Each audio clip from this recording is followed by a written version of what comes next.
Por que o coração de Faraó se endureceu? Ora, qual foi a causa? Porque Deus decidiu fazer isso, endurecer o coração de Faraó. É simples assim.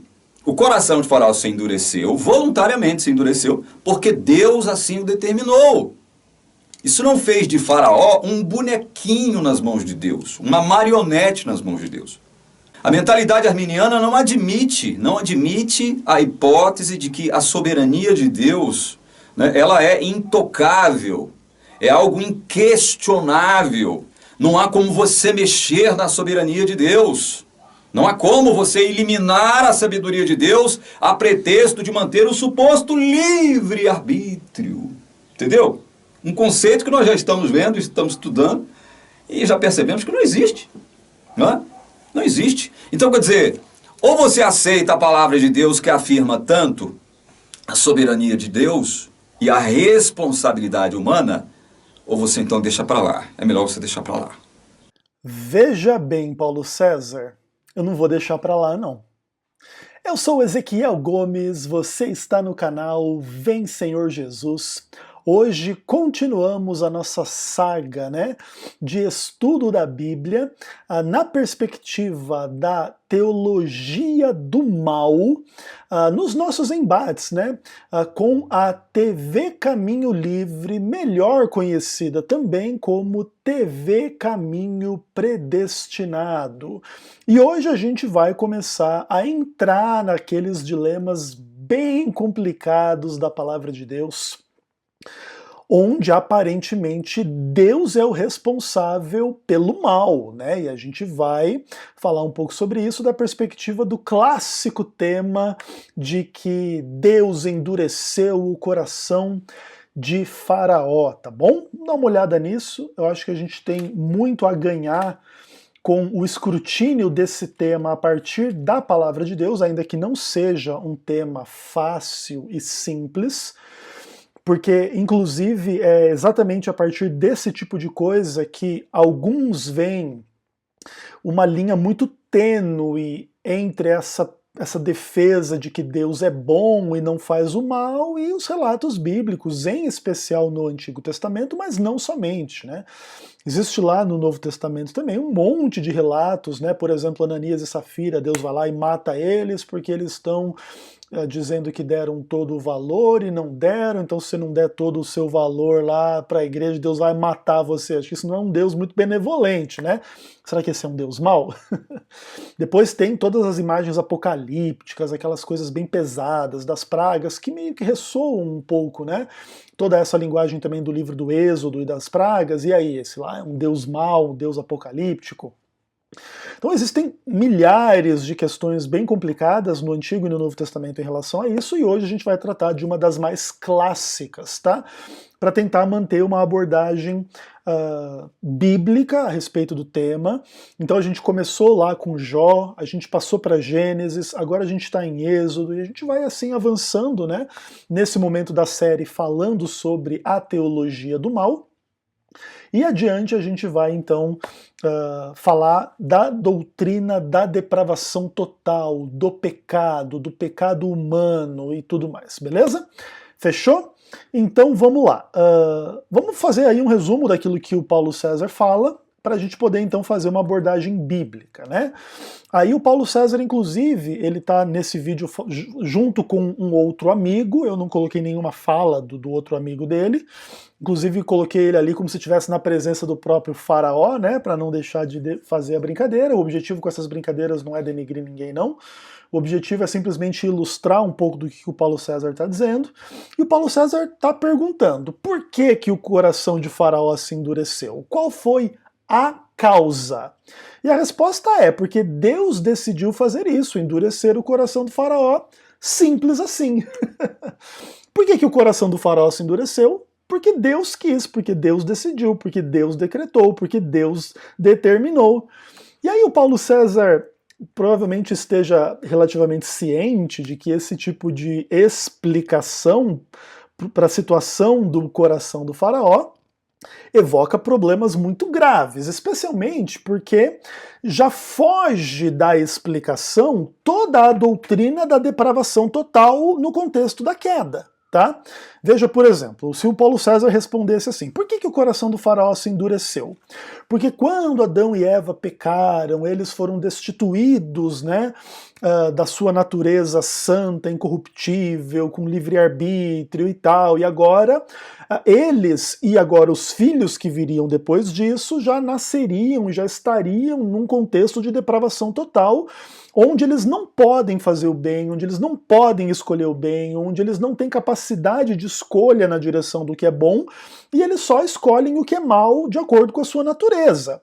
Então qual que seria a resposta nesse caso, né? Por que o coração de Faraó se endureceu? Porque ele é totalmente depravado no contexto da queda, e ele não pode fazer outra coisa a não ser pecar, endurecer seu próprio coração e fazer coisas más e tal. Por quê? Porque um dia Adão e Eva desobedeceram a Deus, fizeram o oposto da vontade de Deus e que gerou essa condição lastimável de queda, de pecado, de maldade, onde o ser humano nasce mal, é mal, e se Deus não agir com a graça, graça preveniente é coisa mais germiniana, né? Se Deus não agir com a eleição incondicional, com a graça irresistível, de forma monergista, o homem vai por esse caminho mesmo.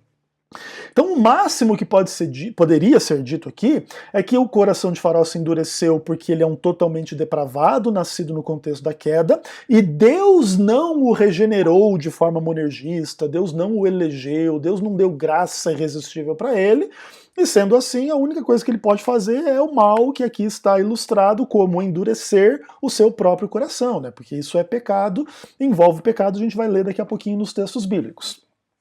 Agora, quando você deixa de lado essa explicação e diz que o coração de Faraó se endureceu porque Deus assim decidiu, você tira toda a lógica da queda, toda a lógica da depravação total para colocar tudo nas costas de Deus, né?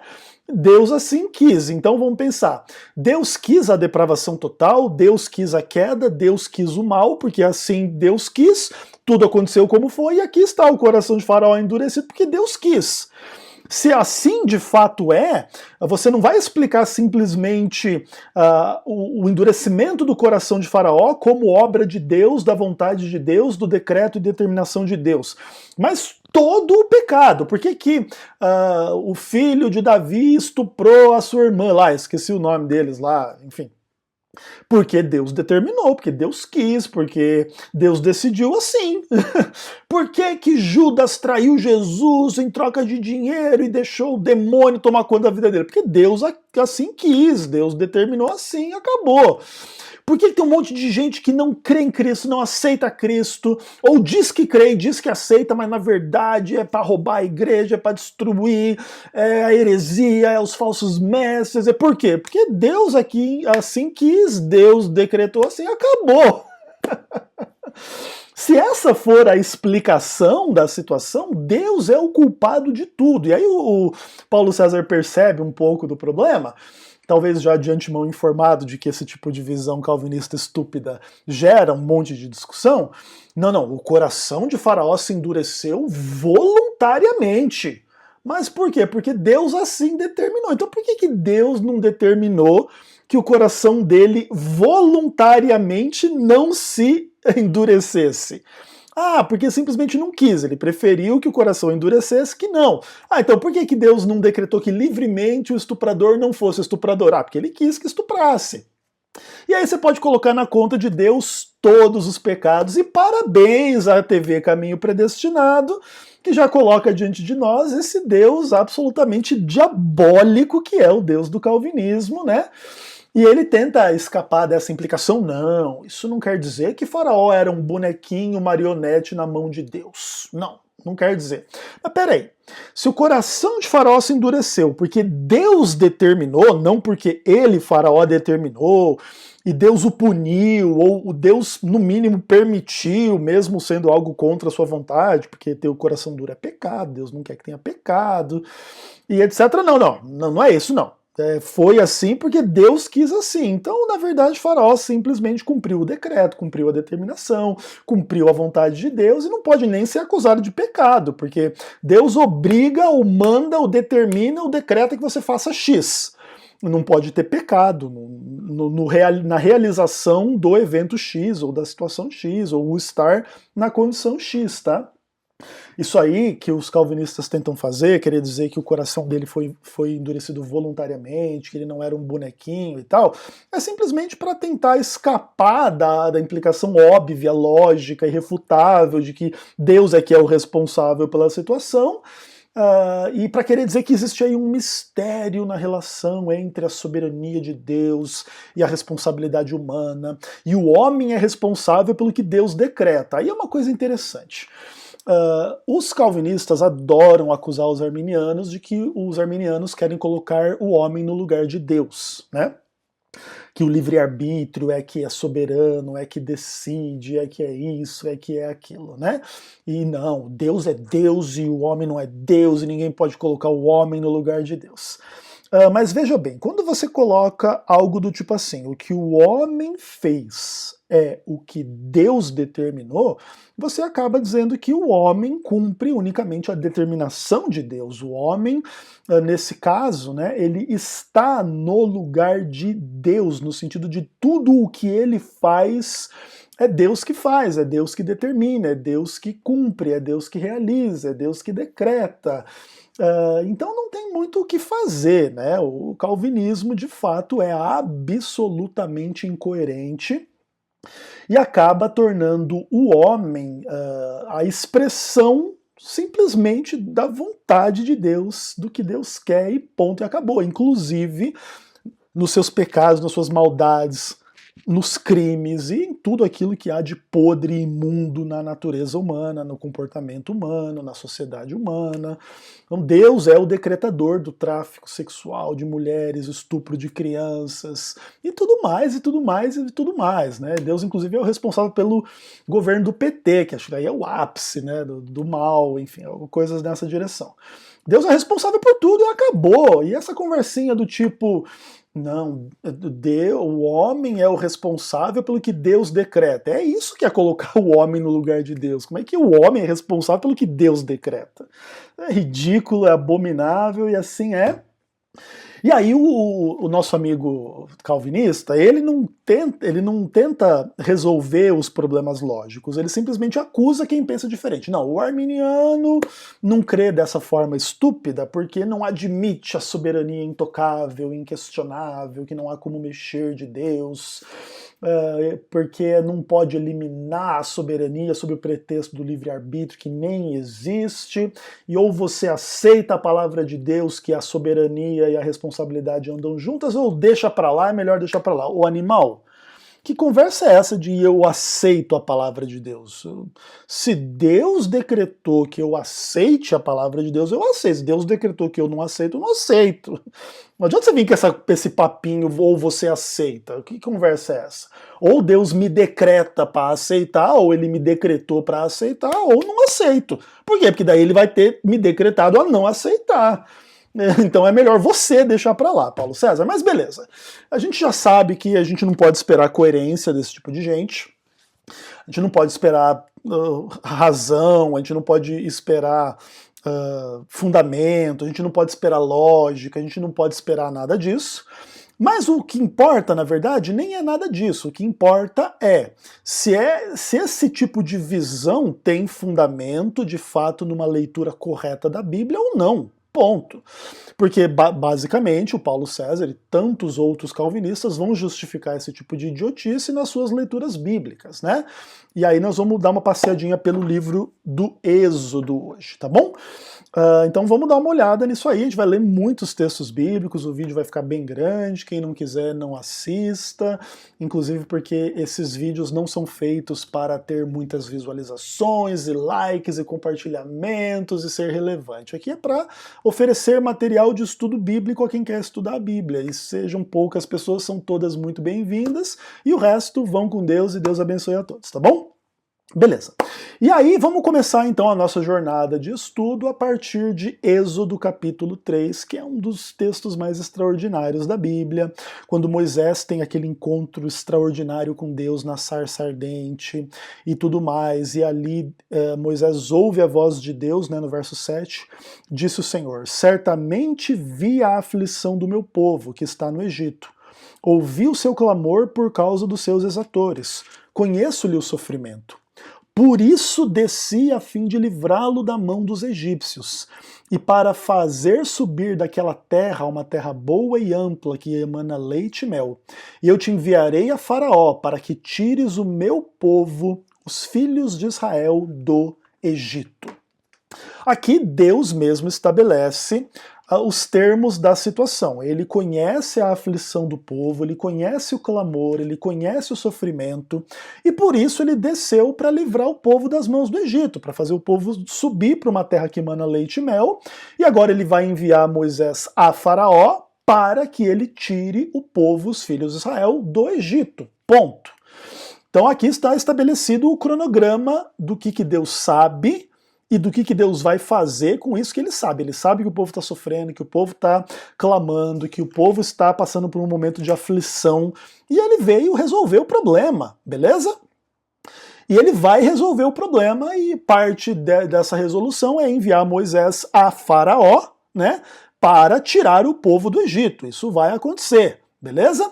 E aí, no verso 19, ocorre aquilo que é mais uma das centenas e milhares de provas bíblicas de que Deus tem presciência, né, como característica da sua onisciência. Deus sabe o que vai acontecer de antemão, né? E aí o verso 19 diz: eu sei, porém, que o rei do Egito não vos deixará ir, se não for obrigado por mão forte. Portanto, estenderei a mão e ferirei o Egito com todos os meus prodígios que farei no meio dele, depois vos deixará ir. Eu acho que a gente nem deveria precisar enfatizar o óbvio, mas com esse tipo de gente de Paulo César e de calvinista de uma forma geral, tem que enfatizar o óbvio. Perceba a atmosfera da presciência e da condicionalidade em toda a situação, no embate entre Deus e Faraó, rei do Egito. Primeiro de tudo, que Deus sabe que o rei do Egito não vai deixar o povo ir, a não ser que ele seja obrigado por mão forte. Tá ali a partículazinha condicional se. O rei do Egito não vos deixará ir se não for obrigado, tá? Então Deus já conhece o rei do Egito, seu coração, as suas atitudes, a sua disposição, a sua depravação total, né, que o Paulo César esqueceu e tudo mais. E aí, inclusive, Deus diz como é que ele vai agir em relação a isso. Por causa disso, ele vai estender a mão e ele vai ferir o Egito com os prodígios, e depois de tudo isso, o faraó vai deixar o povo ir. Inclusive, olha que coisa interessante, né? Em nenhum momento, pelo menos aqui da introdução de todo o tema no livro do Êxodo, existe a ideia: depois eu decretarei que ele será obrigado a vos deixar ir de acordo com o meu decreto, porque esse cara cumpre o meu decreto a despeito de qualquer coisa, porque ele não tem liberdade, tudo sou eu que faço, e porque eu sou soberano. Toda essa fantasia calvinista pressuposta, né, nessa soberania exaustiva, onde Deus é responsável por tudo, e depois querem dizer que ele não é o autor do mal, ele só é responsável por tudo, menos pelo mal. É muito absurdo o negócio, né? Mas enfim, toda essa visão calvinista a respeito da natureza da soberania de Deus e do exercício da soberania de Deus não está presente aqui em lugar nenhum. O faraó vai deixar ir, né? Ele vai ser humilhado, ele vai ser quebrado, ele vai ser confrontado, ele vai ser objeto ali, né, do estender da mão divina, que vai ferir o Egito com prodígios e tal. E vai chegar uma hora que ele vai deixar o povo ir. Não é uma coisa do tipo assim, Deus é que está decretando tudo, como que tudo vai ser, e não sei o quê, e esse teatrinho ridículo. porque está sofrendo, porque aí eu vou livrar. Não, mas é porque eu que decretei que ia sofrer, aí depois eu que decretei que ia livrar. Não é bem assim que funciona o negócio, né? Inclusive aqui, toda essa situação ocorre no contexto da queda, que Deus já tinha dito para não cair, para não pecar, né? Tipo, se toda essa depravação e toda essa situação lamentável de sofrimento, de escravidão, de governantes maldosos, de gente tomando porrada como escravo e milhões de sofrimentos e problemas e tal, não é porque Deus quis, inclusive Deus falou que não, que nem quis, mas as pessoas tiveram a escolha e escolheram. Então não tem paradigma calvinista em momento nenhum do texto. E aí é importante a gente estabelecer isso no capítulo 3, porque a partir do capítulo 4 em diante vai começar toda aquela trama onde o texto bíblico alterna a ideia de que Deus endureceu o coração de Faraó e de que Faraó endureceu o seu coração. Tá? E essa é um pouco da questão que nós precisamos tratar. A gente vai fazer uma leitura de todos esses textos, porque essa é a minha natureza, tá, pessoal? Eu gosto de embasar o que eu digo. Eu poderia ler simplesmente um texto de uma perspectiva, outro de outra, e dizer que tem mais 200 em cada um dos dois lados, mas eu vou ler todos os textos para dar um indicativo para vocês como é que essas coisas funcionam. E aí vamos começar com Êxodo capítulo 7, versos 13 e 14. O que diz a Bíblia lá? Todavia o coração de Faraó se endureceu, não os ouviu como o Senhor tinha dito. Disse o Senhor a Moisés, o coração de Faraó está obstinado, recusa ir deixar o povo, e até agora não tem ouvido, né? Lá no verso 16. E tudo mais. Então, aqui Faraó é plenamente descrito como responsável pela situação, né? Faraó endureceu seu coração, Faraó não ouviu nos contextos todos ali, onde o Arão e o Moisés vieram a fazer ali milagres, aqui eles fazem a serpente, aliás, o cajado se transformar em serpente, daí os egípcios fazem também, e aí o coração de Faraó se endurece, como quem quer dizer assim, vocês estão fazendo uma mágica aqui, eu estou fazendo igual, então que se exploda. Então veja bem, o texto coloca o coração de Faraó como focado em coisas ali que justificam para ele mesmo a postura dele mesmo de endurecer o seu coração, e assim descreve a Bíblia. Verso 22, porque os magos do Egito fizeram também o mesmo com suas ciências ocultas, de maneira que o coração de Faraó se endureceu e não os ouviu como o Senhor tinha dito. Aqui, o que diz? Que a responsabilidade em função da qual Faraó endurece o seu coração é por quê? Porque Deus fez isso? Não, porque os magos conseguiram fazer o mesmo, então o Faraó não levou tão a sério. Certo? Então perceba que o motivo aqui no capítulo 7 do Faraó ter endurecido o seu coração é porque da perspectiva dele, Moisés e Arão estão fazendo uma mágica ali, mas os magos dele também fazem uma mágica que se exploda, não tem nenhum deus acima do Egito aqui, e ele tá endurecendo seu coração. Enfim, olha que tranquilo, não tem nenhuma ideia aqui do tipo Deus endureceu o coração dele. Nesse texto a gente vai ler todos os outros que diz que tem, tá bom? Capítulo 8, versículo 15. Vendo, porém, Faraó que havia alívio, continuou de coração endurecido, não os ouviu como o Senhor tinha dito. Ali tem o problema das rãs, e aí Moisés clama ao Senhor, e as rãs todas morrem e tal, então aquele problema meio que acaba, e diante do alívio da solução do problema, o Faraó diz, então eu vou continuar com o coração duro, já está resolvendo o problema, então vamos tocar o barco, né? Maravilha. Aí o verso 19, então disseram os magos a Faraó, isso é o dedo de Deus, porém o coração de Faraó se endureceu, não os ouviu como o Senhor tinha dito. Aí isso é uma coisa interessante, aí o Arão e o Moisés eles fazem uma praga lá, eles evocam uma praga de piolho e tal, e aí os magos tentam fazer igual e não conseguem. Aí os magos chegam, isso aqui a gente não faz, isso aí é o dedo de Deus mesmo. Daí, mesmo assim, o Faraó endureceu seu coração, que inclusive é uma coisa interessante. No capítulo 7, o Faraó tem uma desculpa. Já que eles conseguiram fazer igual, então eu vou endurecer meu coração. Aqui, os magos não conseguem fazer igual e ainda assim o coração de Faraó se endurece. Ele é responsável pelo endurecimento do seu coração, tá? É bem clara aqui a linguagem bíblica, aí no verso 32. Mas ainda esta vez o faraó endureceu seu coração e não deixou ir ao povo, né? Que é bem claro, nítido, que o faraó endureceu o seu coração. Capítulo 9, verso 7. Faraó mandou ver, e eis que do rebanho de Israel não morrera nenhum sequer. Porém, o coração de Faraó se endureceu e não deixou ir o povo. E a ideia é que Deus mandou lá uma peste sobre o gado do Egito, e ele foi ver lá o gado de Israel, estava tudo ok, mas ainda assim Faraó endureceu seu coração, mesmo ele percebendo que o juízo de Deus estava bem localizado, não estava assim geral, tava, ó, o seu gado está detonado, o gado de Israel não está. E, aliás, Moisés e Arão já vinham falando, olha, o Deus de Israel é o Deus verdadeiro. E essa aqui, inclusive, era uma das provas, né? Porque pega uma doença, só pega em quem é no gado que é de Faraó, o gado que está do lado da cerca, não pega? Como é que é isso aí? Ainda assim, o Faraó endurece o seu coração. E tudo mais, e beleza, capítulo 9, verso 7. Aí o capítulo 9, versos 34 e 35.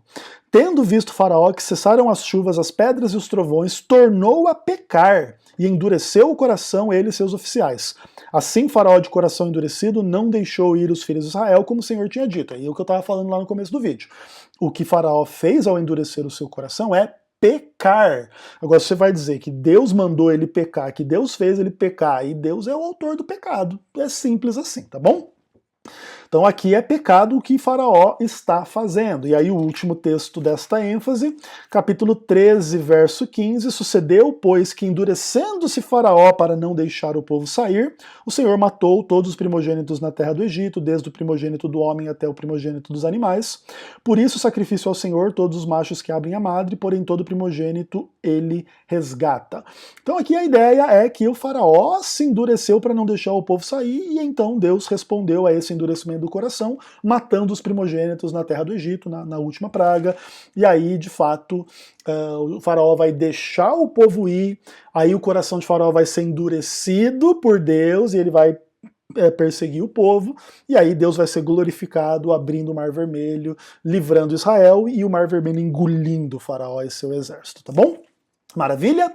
Fechou? Então fica muito claro que o Faraó é responsável pelo seu próprio coração, que ele peca, que ele faz as coisas erradas, e etc, e etc, e etc, e ele é responsável, e ele é punido, e é pecado. Ó que maravilha, né?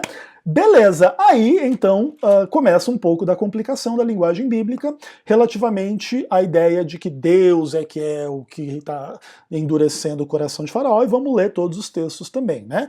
Então vamos dar uma olhadinha lá, Êxodo 4, verso 21. Disse o Senhor a Moisés, quando voltares ao Egito, vê que faças diante de Faraó todos os milagres que te hei posto na mão, mas eu lhe endurecerei o coração para que não deixe ir o povo. Esse é o verso 21. Verso 22, dirás a Faraó, assim diz o Senhor, Israel é meu filho, meu primogênito. Digo-te, pois, deixa ir meu filho para que me sirvas, mas se recusares deixá-lo ir, eis que matarei o teu filho, o teu primogênito. Você percebe que existe condicionalidade no texto, Deus já fala do que vai acontecer lá na última instância, onde vai matar o filho dele, porque o Faraó está fazendo mal ao filho de Deus, aqui no caso ao povo de Israel. Existe a condicionalidade, que Faraó pode recusar ou pode não recusar. E se ele recusar, ele vai sofrer essa pena aí. E aí fica um pouco da ideia ali do verso 21, que Deus vai endurecer o coração de Faraó. Bom, o que acontece? Toda a linguagem bíblica relativamente a esse tipo de coisa, ela tem um sentido extremamente simples, extremamente compreensível, ainda que herege calvinista goste de torcer esse sentido e esta compreensão para de fato tornar Deus o responsável pelo mal. Porque se Faraó recusou deixar ir o povo porque Deus endureceu o coração, tipo essa explicação idiota do Paulo César, de fato, Deus fez o Faraó pecar, Deus quis que o Faraó pecasse, Deus organizou toda a obra do pecado para que o pecado fosse pecado, para que acontecesse do jeito que é pecado mesmo, para ele ter uma desculpinha para depois matar o filho dele. Ele nem precisava dessa desculpa, ele é soberano, vai lá e mata, vai lá e destrói, vai lá e faz a sua vontade. Por que você precisa desse teatrinho todo, né? É o que eu perguntaria o Deus calvinista. Então a ideia de que existe uma condicionalidade aqui, Deus já antevê lá a última instância da treta, que é a morte dos primogênitos, demonstra que Deus está agindo por presciência. Se ele está colocando a questão de condicionalidade, é porque Faraó tem a condição de recusar ou de não recusar.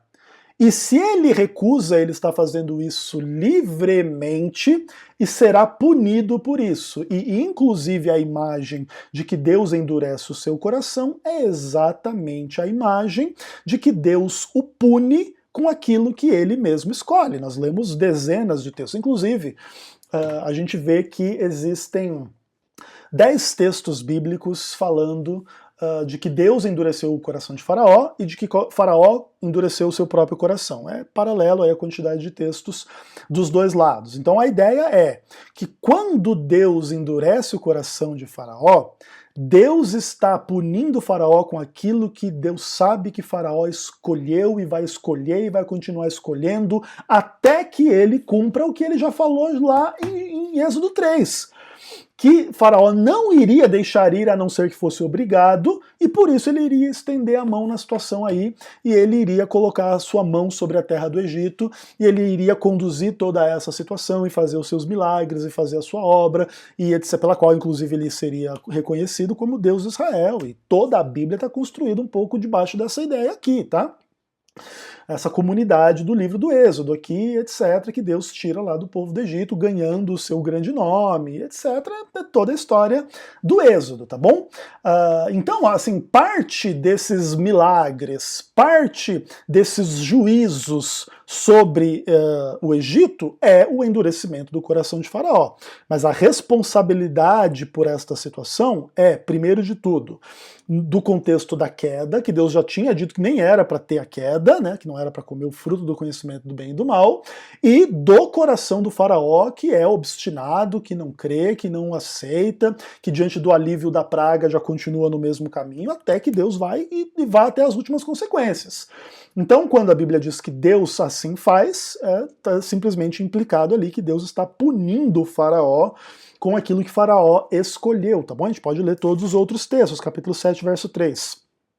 Eu, porém, endurecerei o coração de Faraó, multiplicarei na terra do Egito os meus sinais e as minhas maravilhas. Faraó não vos ouvirá, e eu porei a minha mão sobre o Egito, e farei sair as minhas hostes, os filhos de Israel da terra do Egito, com grandes manifestações de julgamento, né? Tudo na mesmíssima direção, capítulo 9, verso 12. Dá uma olhada lá. O que está dito? O Senhor endureceu o coração de Faraó, este não o ouviu como o Senhor havia dito.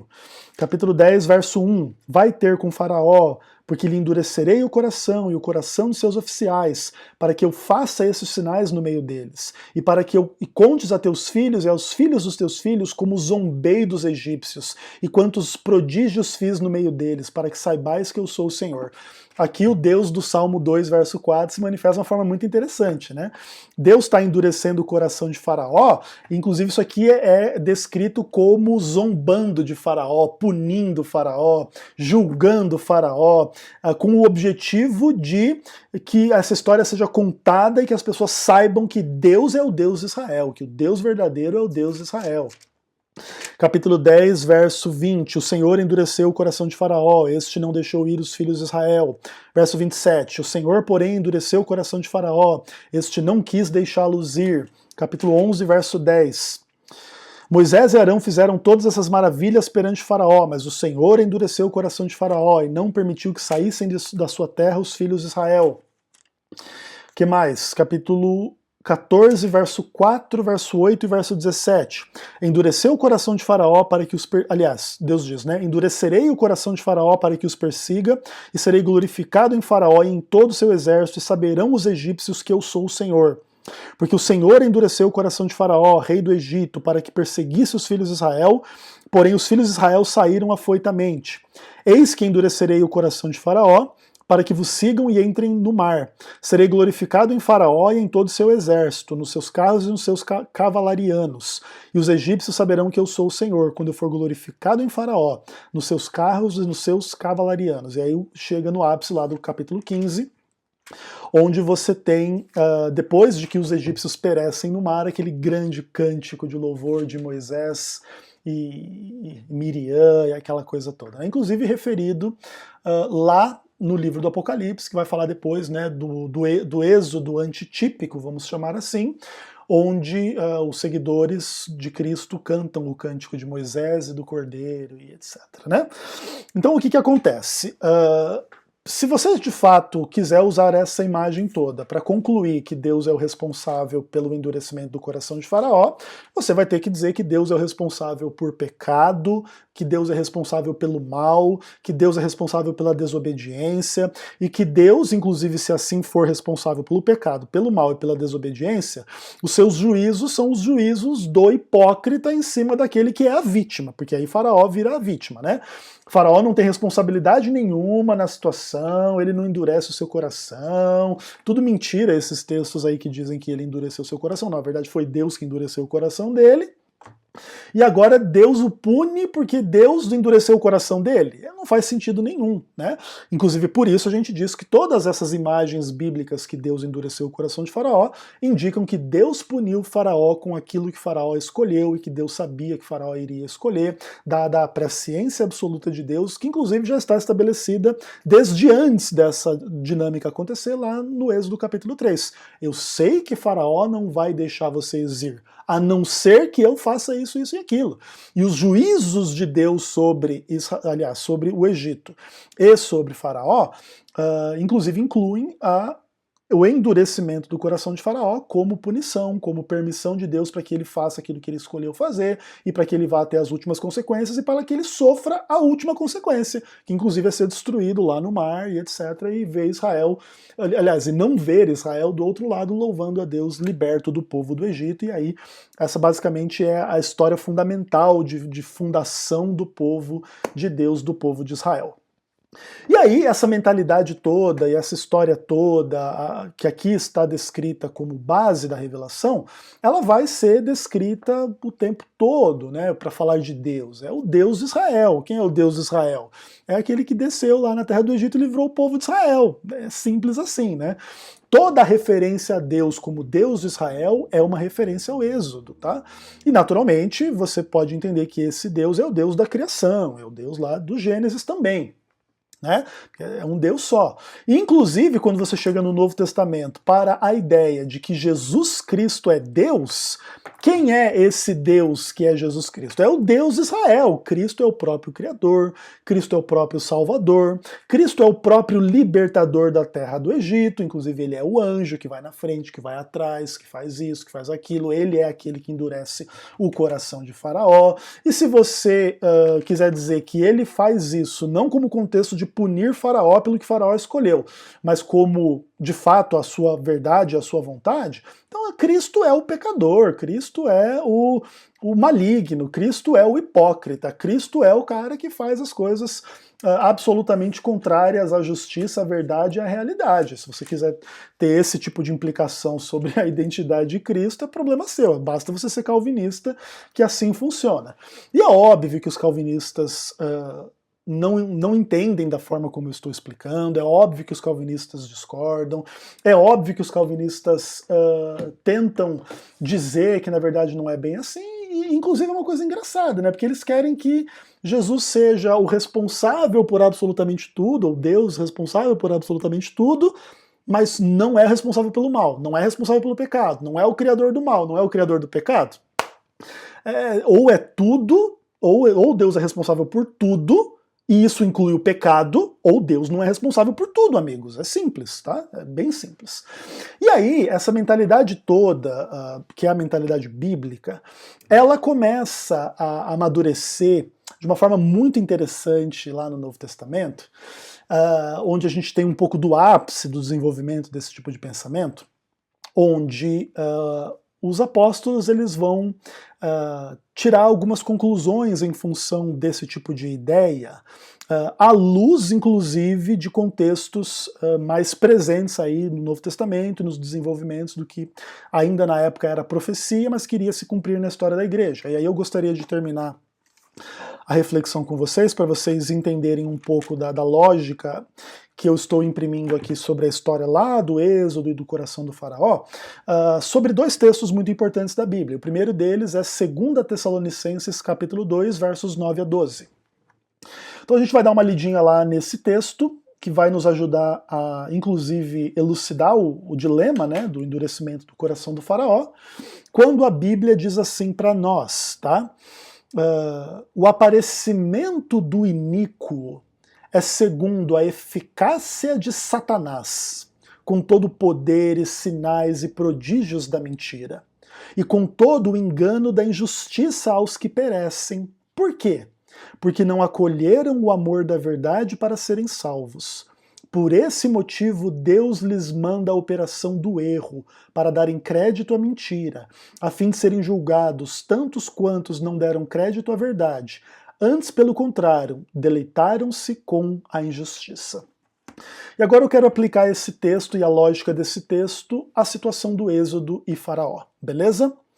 O aparecimento de um faraó que tem o coração duro, que escraviza as pessoas, que maltrata, que bate, que mata. Inclusive Moisés só se livrou desse espírito aí porque Deus fez um milagrezinho ali, toda a situação. Inclusive Moisés nem cresceria, né? Já seria morto já no ventre ali, ou já no nascimento, tá? Então, o aparecimento desse tipo de gente na face da Terra, aqui está descrito não como fruto da vontade de Deus, do decreto de Deus, da soberania de Deus, daquilo que Deus mais quer, né? Inclusive, o aparecimento desse tipo de coisa é segundo a eficácia de Satanás. Inclusive, isso tudo não é fruto da queda? A queda não acontece lá por instigação e tentação demoníaca e tudo mais. Como é que você vai atribuir tudo isso a Deus? A não ser que Deus seja aquele que quer a rebelião satânica.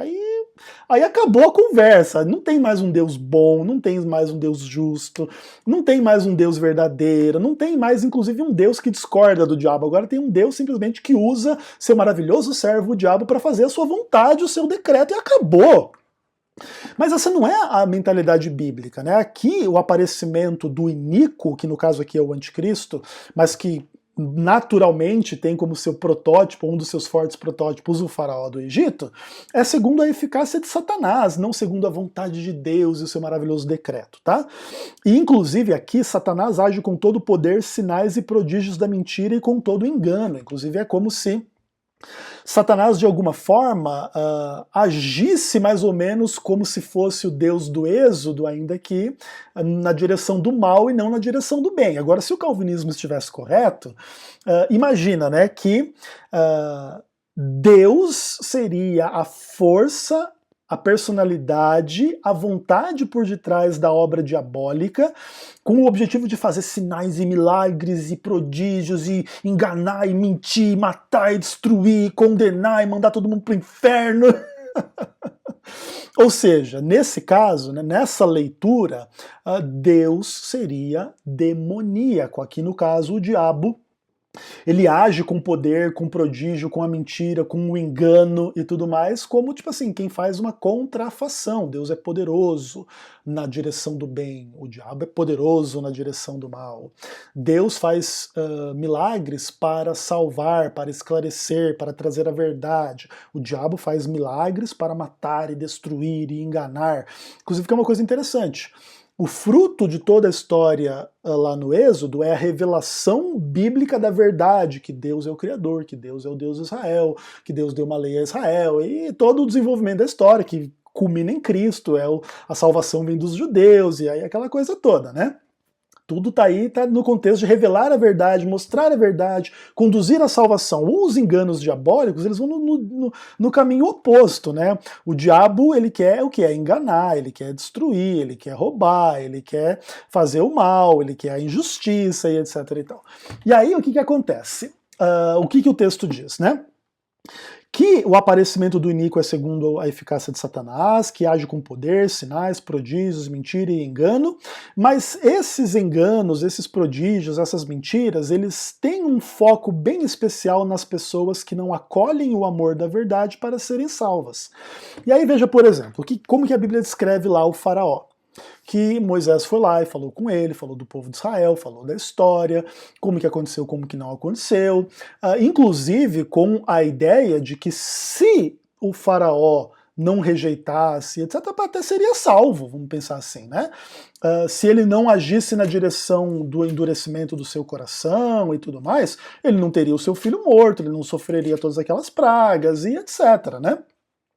Então, qual que é a ideia da situação como um toda? A verdade, o Deus da verdade, o Deus da salvação visitou o povo de Israel na terra do Egito e para isso visitou o povo egípcio também. Inclusive o texto diz muitas vezes, para que os egípcios saibam que eu sou o Senhor.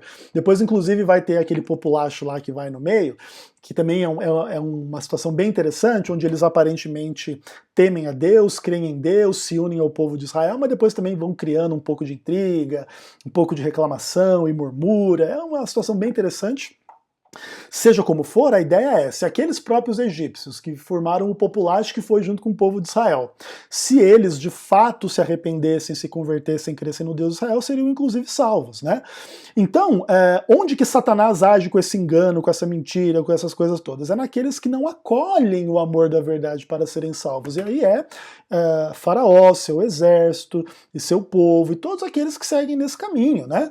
Inclusive os próprios filhos de Israel que não vão acolher o amor da verdade para serem salvos, vão ficar lá reclamando, enchendo o saco e reclamando de Deus, que não tem carne, porque lá no Egito era melhor, porque tinha cebola e batata e sei lá mais o que, também vão perecer por essa obra toda aqui, porque eles também não acolheram o amor da verdade para serem salvos.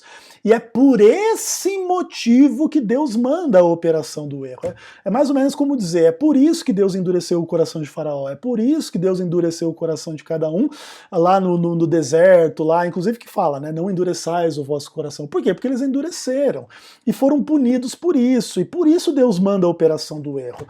Deus, nesse caso, é a segunda instância, não é a primeira instância. Então, a primeira instância é Faraó endureceu seu coração, o povo descreu, e aí, como resposta a isso, Deus endurece o coração do Faraó, Deus manda a operação do erro na vida do povo que escolheu a mentira, tá bom?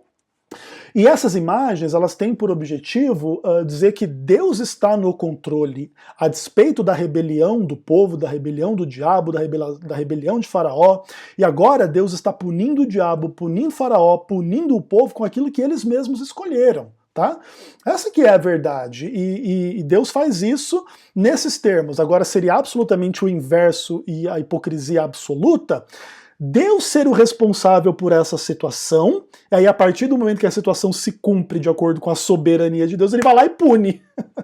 Aí de fato você tem o Deus hipócrita, maldoso, mentiroso, que é inclusive tão maligno ou mais maligno do que o próprio diabo. E o objetivo de Deus com isso é que sejam julgados todos quantos não deram crédito à verdade, antes se deleitaram com a injustiça. Faraó não deu crédito à verdade. Faraó se deleitou com a injustiça. Faraó descreu, Faraó não acolheu o amor da verdade para ser salvo. Qual que foi a punição que ele sofreu com isso? Deus endureceu o seu coração, Deus deu para ele aquilo que ele escolheu, e Deus puniu a ele com justiça diante daquilo que ele escolheu. Simples assim. E o último texto para a gente terminar, Romanos capítulo 1, verso 18 até o capítulo 2, verso 16. É uma porção grande do texto, eu não vou fazer exegese, não vou fazer exposição muito profunda, mas vamos aplicar um pouquinho disso tudo aqui a Faraó e ao povo lá do Egito, tá? A ira de Deus se revela contra toda impiedade e perversão dos homens que detêm a verdade pela injustiça. Se o calvinismo fosse correto, como é que a gente deveria ler esse texto? A ira de Deus se revela contra o cumprimento dos homens da parte do decreto de Deus, que são perversos de acordo com a vontade de Deus, e porque Deus decretou, eles detêm a verdade pela injustiça. Né? Assim a gente teria que ler. Mas aqui existe vamos pensar assim, uma reprovação moral dos homens que detêm a verdade pela injustiça. E isso só pode existir se os homens podiam seguir a verdade e eles escolheram seguir a injustiça. Daí sim, de fato, a ira de Deus pode se manifestar contra eles, né? Então, essa detenção da verdade pela injustiça, ou esta preferência da injustiça e não da verdade, não pode ser fruto do decreto de Deus, tem que ser fruto do pecado humano, assim como o endurecimento do coração de Faraó, tá bom? Porque o que de Deus se pode conhecer é manifesto entre eles, porque Deus manifestou.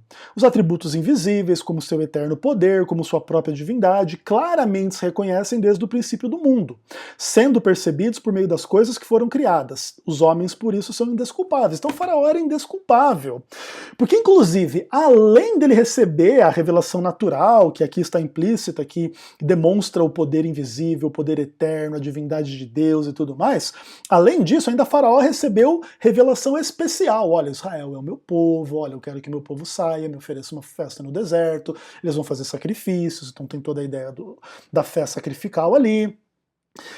Então, Faraó era indesculpável. Agora, se Faraó endureceu o seu coração, porque Deus endureceu o seu coração, ele tem uma grande desculpa. Não, gente, eu só endureci meu coração porque Deus endureceu. Olha que lindo, né? Mas você vai no contrário do que a revelação diz. A revelação diz que os homens são indesculpáveis, tá bom? Não é que eles têm a desculpa de que tudo é cumprimento do decreto divino, que é soberano aí nos termos de decretar o mal, fazer o mal, querer o mal, e depois punir você pelo mal. Que hipócrita, né? Que mais? Porquanto, tendo conhecimento de Deus, os homens não o glorificaram como Deus, não lhe deram graças, tornaram-se nulos nos seus próprios raciocínios, e aí obscureceu-se-lhes o coração insensato. Inculcando-se por sábios, se tornaram loucos, mudaram a glória de Deus incorruptível em semelhança da imagem de homem corruptível, bem como aves, quadrúpedes e répteis.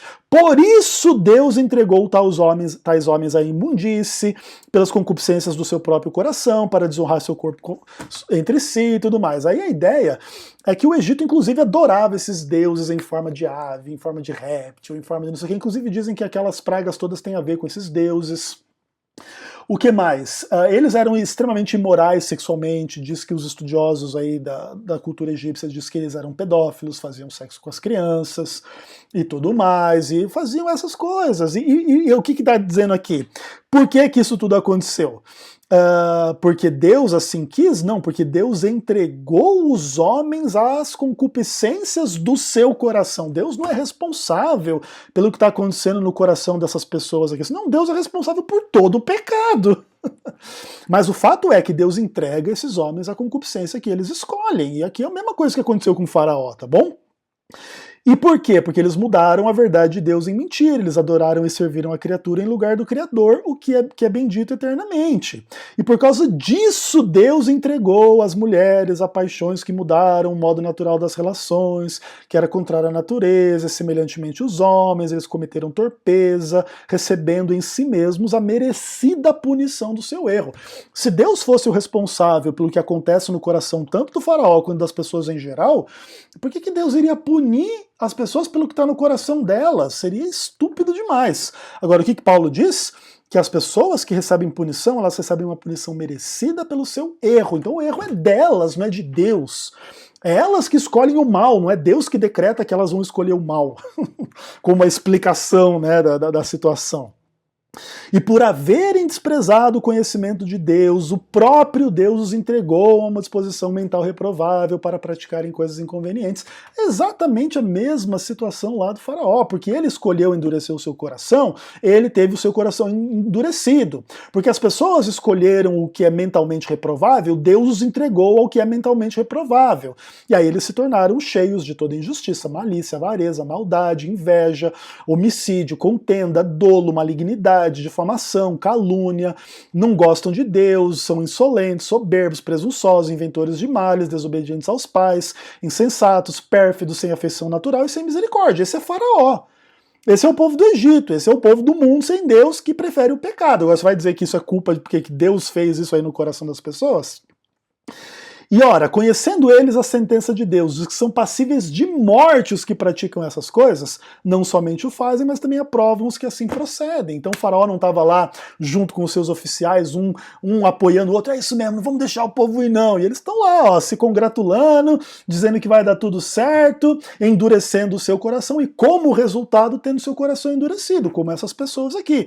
Elas estão escolhendo a mentira, a maldade, a sexualidade pervertida, a maldade, tudo mais, e Deus está punindo eles exatamente com isso que eles estão escolhendo, tá bom?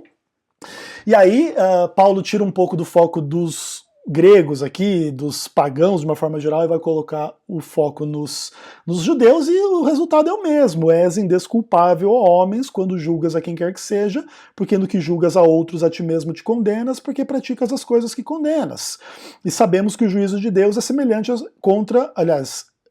o juízo de Deus é segundo a verdade contra os que praticam tais coisas. E aí ele vai falar do judeu que acumula contra ele mesmo um coração impenitente e ira para o dia da ira, a revelação do justo juízo de Deus. Olha que imagem extraordinária. São os homens que têm a dureza do coração que não faz penitência, que acumulam contra eles mesmos a ira para o dia da revelação do justo juízo de Deus. Então Faraó acumulou dureza do coração até ser punido com o juízo divino. E esse juízo dizia que ele seria realmente alguém de coração duro, que iria até as últimas consequências, e nas últimas consequências seria destruído pelo Deus de Israel, tá bom? E aí aqui a Bíblia diz que cada um será retribuído segundo o seu procedimento, que a vida eterna vai àqueles que perseverarem em fazer o bem, mas a ira e a indignação aos facciosos, que desobedecem à verdade, que obedecem à injustiça, e Faraó está no meio deles aqui.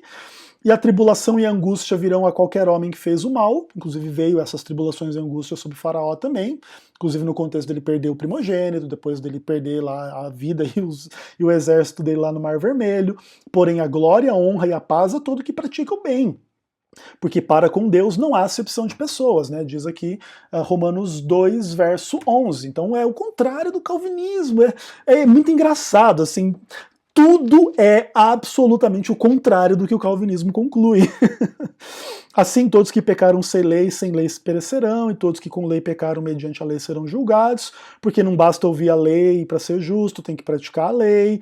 E quando os gentios que não têm lei procedem de acordo com a lei, eles servem de leis para si mesmo, e etc., e mostram a norma da lei gravada no seu coração, testemunhando a sua consciência, os seus pensamentos, ora acusando-se, ora defendendo-se, no dia em que Deus, por meio de Cristo Jesus, julgar os segredos dos homens de conformidade com o meu evangelho. Termina lá o capítulo 2, verso 16. Então eu não vou ler do verso 17 em diante, tá? Então o que acontece? O que Jesus vai julgar? Os segredos dos decretos divinos? Não, os segredos dos homens, tá bom? Porque Jesus considera os homens responsáveis pelo que eles fazem. Então Deus não pode ser responsável pela dureza do coração. Deus não pode ser o responsável pela imoralidade sexual. Deus não pode ser responsável por difamação, calúnia, inveja, maldade, malícia, violência, podridão e as pessoas não terem misericórdia, sei lá mais o quê. Se tudo isso aqui for só o decreto de Deus, quem tem que ser julgado é Deus e não o homem, tá bom? Então basicamente é isso. Fica muito nítido e muito claro que os nossos amigos calvinistas tropeçam na linguagem bíblica para atribuir a Deus aquilo que não pode ser atribuído a Deus, a não ser que de fato se queira atribuir a Deus o mal, o pecado e a injustiça. Até o próximo vídeo, se Deus quiser. Um abraço.